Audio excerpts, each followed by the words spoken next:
বন্ধুরা আসসালামু আলাইকুম। আজকে আমি করব তোমাদের জন্য একটা অনেক মজার সুজির হালুয়া। মজার কেন বলছি জানো? বলবা যে সুজি তো সবাই রান্না করে, এটা আবার একটা বলার মতো কথা হলো, কিন্তু এটা অনেক মজার সুজি। তোমরা খেয়ে দেখো, অনেক ভালো লাগবে। আমার সব রান্নার মধ্যে একটু নতুনত্ব থাকে, তোমরা দেখলেই বুঝতে পারবে। ঘিটা ওটা দিয়ে দিলাম, কারণ আমার ঘিটা শেষ, এটুকুই হয়ে যাবে। তারপরে দিয়ে দিলাম কটা কিশমিশ আর বাদাম।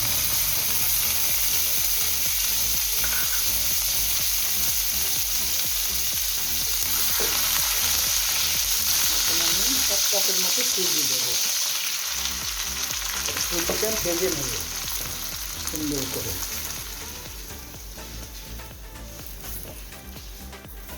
সবসময় সুজি রান্না করতে গেলে তোমরা একটু সুজিটা ভেজে নেবে, আগে ভেজে পরে ঘি দেবে।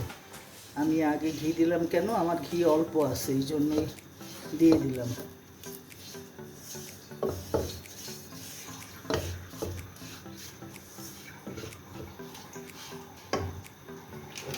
আসছে একটু দিয়ে দিচ্ছি।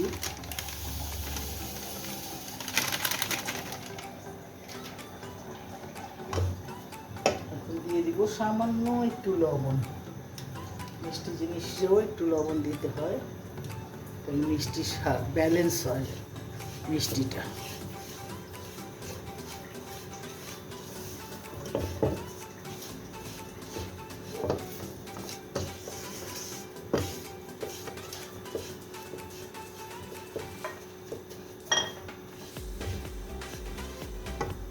এখন এর মধ্যে দিয়ে দিব আমি দুটো অ্যাপেল কেটে রেখেছি কুচি করে, অ্যাপেলটা দিয়ে দেব।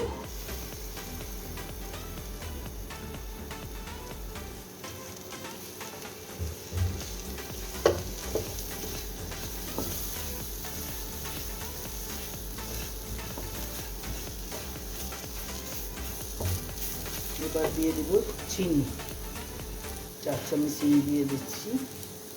মিষ্টি মিষ্টি না হলে ভালো লাগে না, আই থিঙ্ক 4 চামচে হয়ে যাবে। না, 4 চামচে হবে না, 5 চামচ দিলাম। মিষ্টি যদি মিষ্টি না হয় তাহলে আর মিষ্টি খেয়ে লাভ কি, তাই না? খাবো তো একবারই, সব সারাদিন তো আর মিষ্টি খাবো না, কি বলো? ব্যাস, এখন আমি দিয়ে দেবো পানি। এখানে আমি 2 কাপ পানি রেখেছি, 2 কাপ পানি দিয়ে দিচ্ছি।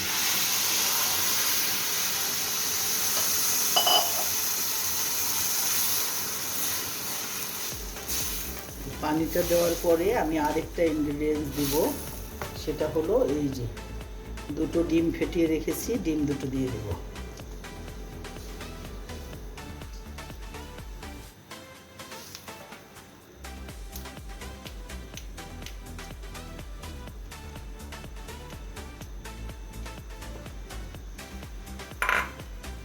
অনবরত নাড়তে থাকবো, নয়তো সুজিটা দলা ধরে যেতে পারে।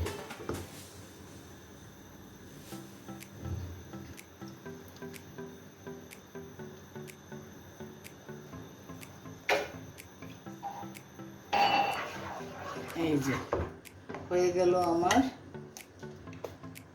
আনকমন সুজির হালুয়া। তুমি রুটি পরোটা দিয়ে খাও, লুচি দিয়ে খাও, মারভেলাস লাগবে। খেয়ে দেখো শুধু। হয়ে গেল বন্ধুরা অনেক মজাদার সুজির হালুয়া। খেয়ে দেখো একটু, দারুণ মজা হয়েছে। আমি খেয়ে বলছি, না খেয়ে বলছি না। তবে আজকের মতো এই পর্যন্তই, আবার নতুন কোনো রেসিপি নিয়ে হাজির হব। দেন আল্লাহ হাফিজ।